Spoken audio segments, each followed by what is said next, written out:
From the Cronkite studios in downtown Phoenix, this is Cronkite News.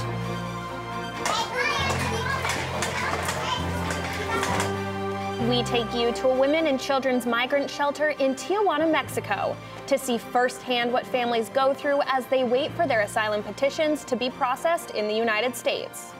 Plus, securing voter rights. We catch up with the Arizona Secretary of State less than 1 year from Election Day to see what she's doing to ensure every vote counts. And we can notify that municipality to go ahead with closing a particular road or getting people out of a particular area. And flooding fears. As severe weather sweeps into the valley, we'll tell you what you need to know to keep you and your family safe on the wet roads this week. Cronkite News starts now. Before we get started, a quick announcement. We're interrupting live coverage of the impeachment proceedings in order to bring you local news. We're carrying the live proceedings online at azpbs.org.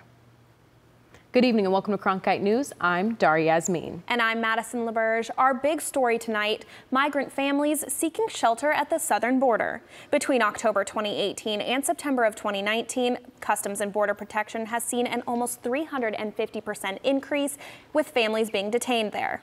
In the past, it's been mostly single men attempting to make the trek, but now most of those trying to cross are mothers, fathers, and children. So we wanted to know what motivates them to make the dangerous and often deadly journey to the U.S. Reporter Marcela Baedo traveled to Tijuana, Mexico, a border town that's become an unexpected host city for many of these families. Marcela? These families are now following what the Department of Homeland Security calls the Migrant Protection Protocols. They're more commonly known as the Remain in Mexico program, a U.S. immigration policy change that now requiring migrants seeking asylum to wait in Mexico while their case is processed. According to DHS, this policy was put in place to reduce the number of those taking advantage of the immigration system, while ensuring protections for populations it deems as vulnerable. Now, we headed down to Tijuana, Mexico to see how this policy is forcing thousands of families into a state of uncertainty that is taking its toll. Because of safety and security concerns on their behalf, Cronkite News is not showing their faces or using their names. Yo soy de Guatemala, de Ecuador, de Honduras. One by one, the children remember where they're fleeing from. This migrant shelter in Tijuana is the Madre Asunta Institute, run by Catholic nuns. Here, they get a place to sleep, food, childcare, and a safe location to remain in as they go through the lengthy legal process of petitioning for asylum in the United States. Many of those here say they are fleeing their home countries because of violence, extreme poverty, and abuse. Salí de mi país. Más por mi hijo. Si yo estuviera sola no me importa lo que me hagan, pero yo sí necesito protegerle a mi hijo. Livia is from Ecuador. She says she left her home country with her 8-year-old son due to religious persecution. Me pegaron. Yo estaba embarazada. Perdí a mi hijo que estuve embarazada. With a year's worth of savings and travel plans arranged, Livia and her son began the dangerous journey of making their way into the United States. After weeks of traveling, Livia says they arrived near the San Luis port of entry and decided to cross. Agarré a mi hijo. Digo, vamos. Que hoy nos vamos al otro lado. But any hope they had of making it to the other side quickly disappeared. They were apprehended by Border Patrol and deported back to Mexico. Livia says they didn't know of the recent changes made in U.S. immigration policy regarding asylum. And she's not alone. Many of the women in the shelter telling Cronkite News they never heard of the changes before leaving their home countries, ending up in a place like Madre Asunta. This is one of the dormitories that women and their children sleep in. And according to one of the coordinators, there's around 90 people staying here at this shelter right now. The shelter's capacity is just 45 beds, but there have been up to 150 women and children staying here at any given time. Todo es de manera gratuita, no tiene ningún costo. Y el tiempo que se pueden quedar aquí varía.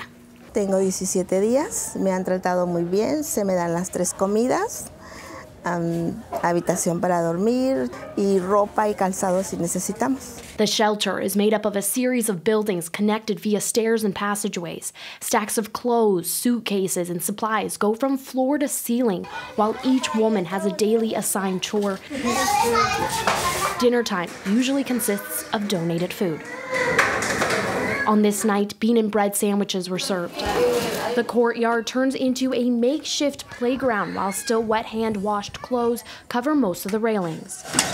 While at the shelter, Sister Limas says the women also get access to lawyers, psychologists, and social workers to help them process their emotional trauma and navigate a complicated immigration legal process. Cada vez que las mujeres van a corte y son regresadas, su autoestima, su salud emocional, su salud mental, toda llega así como que por los suelos. Aside from the physical border wall, Limas says there's an even harder barrier to overcome for those who have never been in a situation like these women and children. No importa que se coloquen muchos muros, no importa que se coloquen muchas guardias nacionales, muchas paredes, los migrantes que ahorita están en esta frontera, al muro que más difícil que se están enfrentando es al muro de la indiferencia y de la invisibilidad.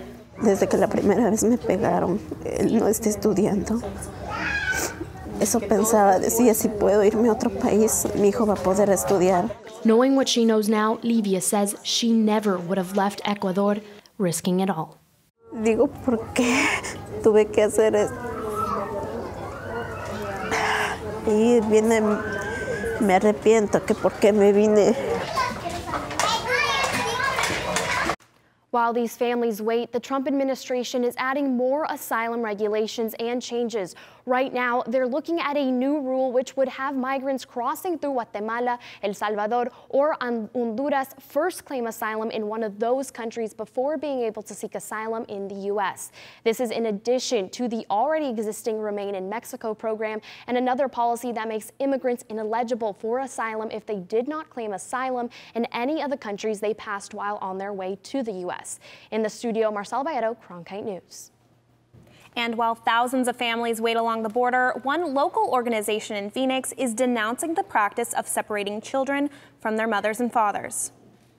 Earlier today, Ellie Nakamoto White was in downtown Phoenix. She tells us why they decided to protest. Ellie? As the exact number of separated children remains in dispute between activists and government officials, one local group says taking one child away from their parents is one child too many. It is just nightmarish to think that we would place children in that kind of danger. The kind of danger Roberto Reveles is talking about is the one he says thousands of migrant children are facing after being separated from their families as they try to cross the United States-Mexico border. These people need our help, and so we will not rest until something changes. It has to stop. Lum and Reveles were part of a rally taking place today in front of the Capitol in Phoenix. The demonstration put together by the Uncaged and Reunite Families Coalition, a grassroots organization whose mission is to promote and work towards reunifying migrant children and their families. The group choosing to protest today in honor of World Children's Day, designated by the United Nations and commemorated every November 20th. And that's why we're here, rain or shine, on November 20. This is the Day of the Child, and it's time to step up for our children. They're treated inhumanely. So when you destroy families, you're destroying a country. According to the group, thousands of migrant children were detained in 2019. To defend innocent children who are being separated from the love of parents who are seeking refuge in this country that has traditionally been a country welcoming of people in need. Cronkite News reached out to the Department of Health and Human Services as they're the ones who oversee migrant children after they're separated from their families. But as of this broadcast, we're still trying to confirm with them what their policies are. Live at the digital desk, Ellie Nakamoto White, Cronkite News. After just 2.5 hours of deliberation today, a jury acquitted an activist on charges that he illegally helped 2 immigrant men from Central America evade authorities. In closing arguments earlier today, Scott Warren's defense lawyer said that he only provided humanitarian aid to the men who crossed the border illegally in January of 2018. But federal prosecutors argued Warren actually hid the men for 4 days, then gave them directions to skirt a nearby checkpoint, solely to help them evade capture by the Border Patrol.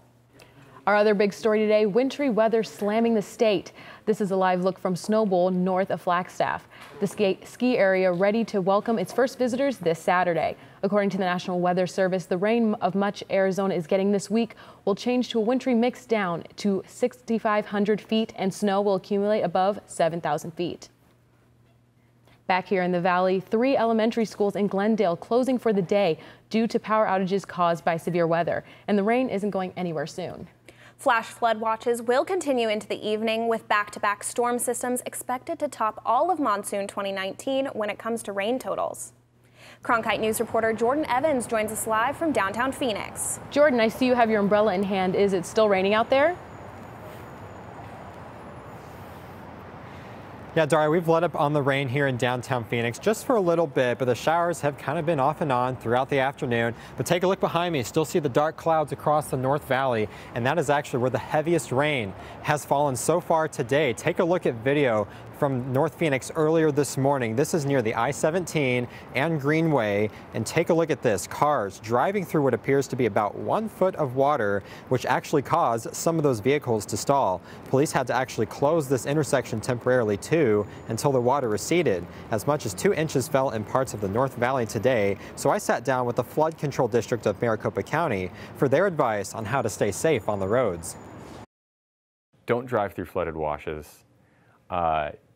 If you see water, turn around, don't drown. You hear that slogan. But the point behind it is most of our flooding here happens quickly and it ends very quickly. So it's not worth risking your life for having to find an alternate route or waiting maybe 30 minutes till the water recedes. It doesn't rain a lot here. When it does, though, it can be high impact. It happens quick. And so just people being alert, being weather aware, being flood smart. So as you saw in that video earlier, that is just a perfect example of what not to do when you encounter a flooded roadway. You want to make sure you turn around, don't drown. It's not worth the hassle. Don't put yourself in danger, as well as other authorities that might have to come and rescue you. So let's turn things now over to Danielle Malkin here in the Cronkite News Weather Center. And Danielle, I'm seeing a few flashes of lightning here in the distance behind the camera. What are we looking like for the rest of the evening? Well, Jordan, we're looking at scattered showers and those chances of lightning throughout the afternoon and the evening, as well as into your Thursday. But we're also looking at some very heavy dew points and humidity that we're feeling throughout the atmosphere.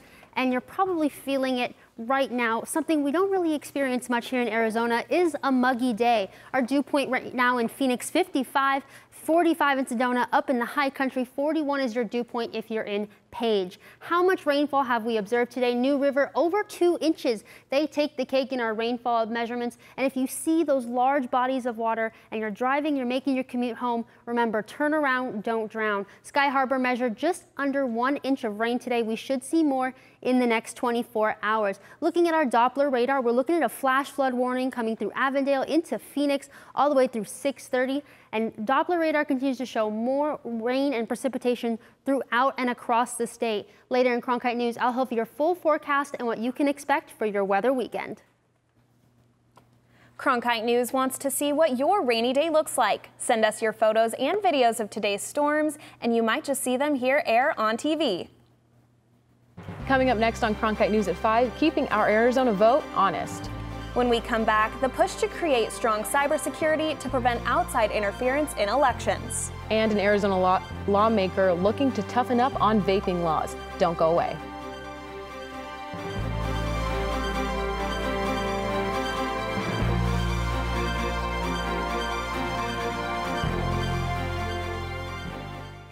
Join us each week on Catalyst, the show that explores new advancements, technologies, and innovations at Arizona State University that are shaping the future for tomorrow and beyond. Catalyst, Wednesdays at 9, right here on Arizona PBS. As journalists at Cronkite News, we report on stories that matter to you by focusing on the local impact.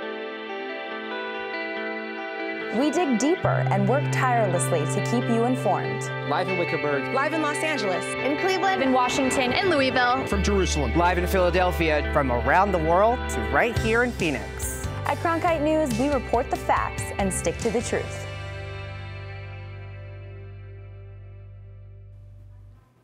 More than one organization in Arizona is calling for a fairer and easier election process.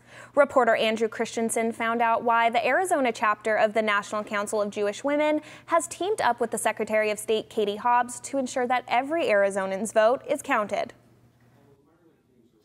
I attended the Keeping Our Arizona Vote Honest event at Temple Chi, where some members raised concerns over how outside interference can influence the results of an election.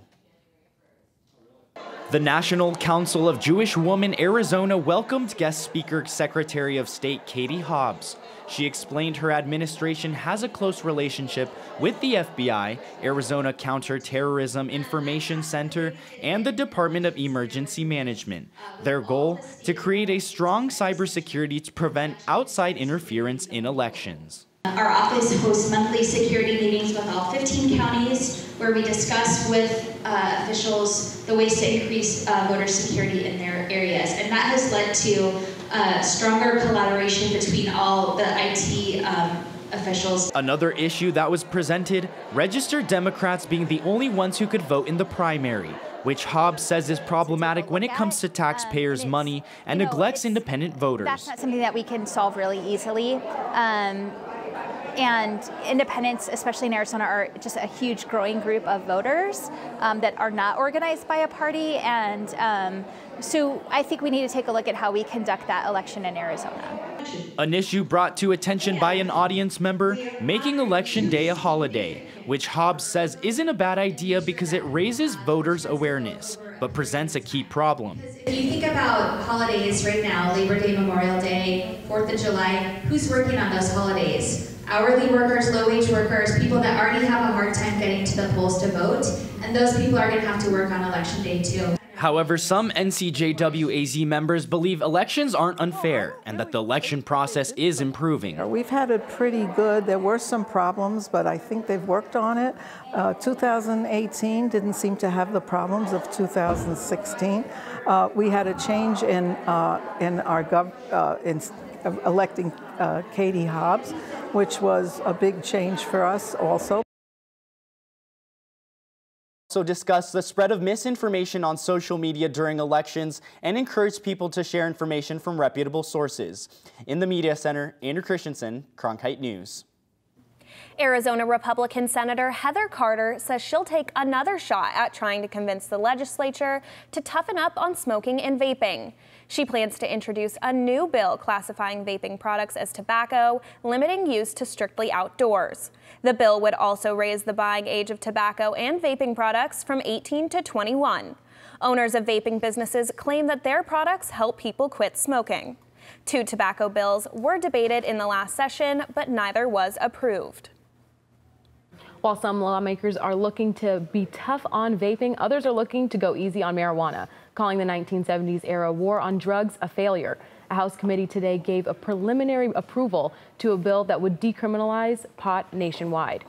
Heather Cumberledge has a story from our Washington bureau. The Marijuana Opportunity and Reinvestment Expungement Act would do more than just decriminalize marijuana. It would also erase many pot convictions from the last 5 decades and award grants to newly legal cannabis businesses. House Judiciary Committee Chairman Jerry Nadler, who sponsored the bill, says it is long past time to fix the law. I long believe that the criminalization of marijuana has been a mistake. And the racially disparate enforcement of marijuana laws has only compounded this mistake with serious consequences, particularly for minority communities. Nicknamed the MORE Act, the bill is believed to be the most comprehensive marijuana reform legislation to pass a congressional committee.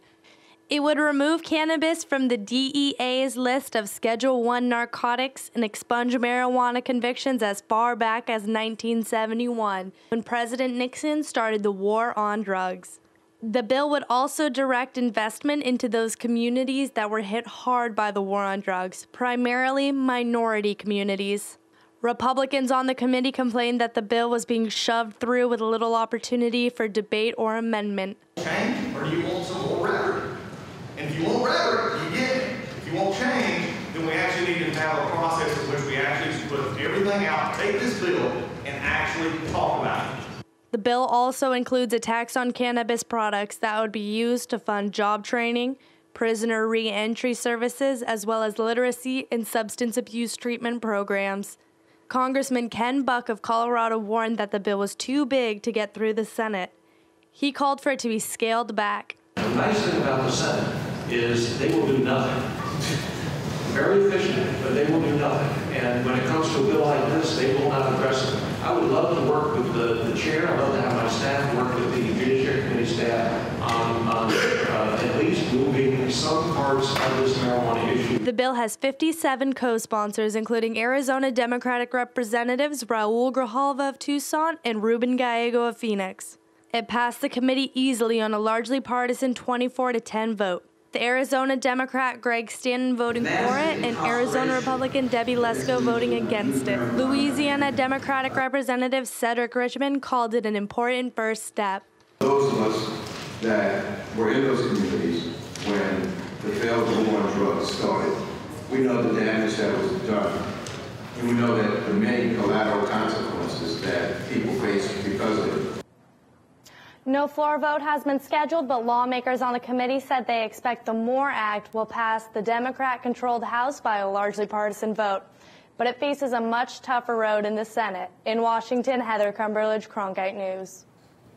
Now, I must have gotten the wrong memo because I thought we were supposed to be stoked for today's newscast, not soaked. Well, if you miss the rain living here in desert, you can be a little bit stoked, but we are looking at so much precipitation out there.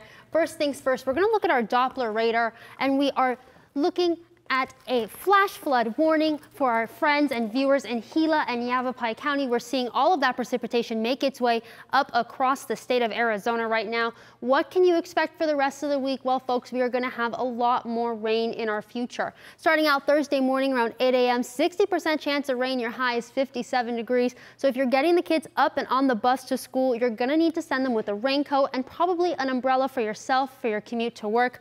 Around noon, we're going to look at 40% chance of rain with scattered thunderstorms and lightning. Temperatures are going to drop into the high and mid 60s. Around 6 p.m., we're looking at a 20% chance of rain. What about the rest of your work week? Well, Thursday, those are those scattered thunderstorms we promised. But Friday, we're looking at partly cloudy skies, a high of 65 degrees. Saturday, the Sun Devils will face off against Oregon here at home. Partly cloudy skies for your game, a low of 48 in the evening. Looking at the start of your work week, Monday and Tuesday, a 20% chance of rain, partly cloudy skies. Wednesday, a high of 68. We're looking at a little bit of cloud coverage once again. Up next, an early Christmas treat for an Arizona family. After the break, we bring you a story sure to bring you in the holiday spirit. Stick around.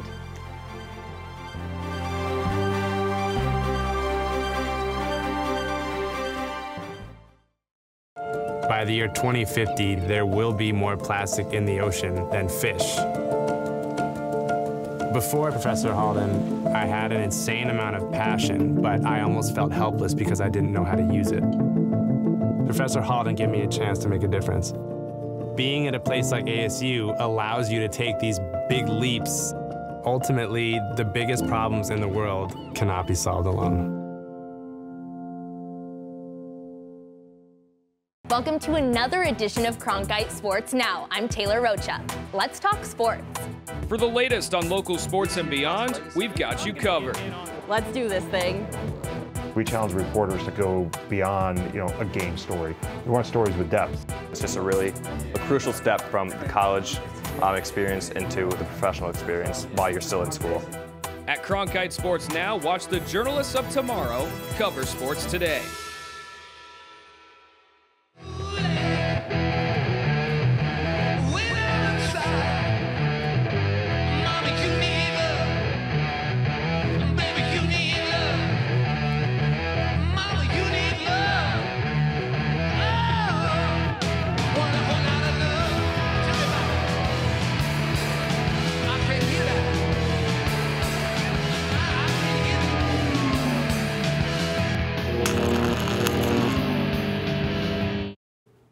For a family in Arizona, what was supposed to be a dream come true quickly turned to heartbreak. But the kindness of strangers, the dream they hoped for, ended up being something magical. The Polar Express is Ty Swartout's favorite book and his favorite movie, so his parents were thrilled to take him to ride the train. But he has autism and got so excited and so overwhelmed, his parents say he had a meltdown. In a Facebook post, Ty's mom says her heart ached for her son. Then the train conductor came along and gave Ty his pocket watch. His mom says even though they didn't get on the train that day, they got something even more magical, the gift of human kindness. And the conductor has since reached out to the family, saying that the Grand Canyon Railway wants them to come back on them so Ty can experience his dream of riding the Polar Express. Cronkite News is proud to be the news division of Arizona PBS. Here's what's coming up on Arizona Horizon and PBS NewsHour. On the next Arizona Horizon, we'll continue our coverage and analysis of the House public impeachment inquiry of President Trump. Testimony expected from key witness Gordon Sondland, a Trump fundraiser and the ambassador to the European Union. I'm Amna Nawaz. Tonight on the NewsHour, the first witnesses who listened to the president's phone call at the center of the impeachment inquiry. That's coming up after Cronkite News and Arizona Horizon on Arizona PBS. That's it for Cronkite News tonight. Thanks for joining us. For top Arizona stories anytime, go to cronkitenews.azpbs.org. Stay connected with our news teams on Twitter and Facebook at Cronkite News. Arizona Horizon with Ted Simons is next. You have a great evening.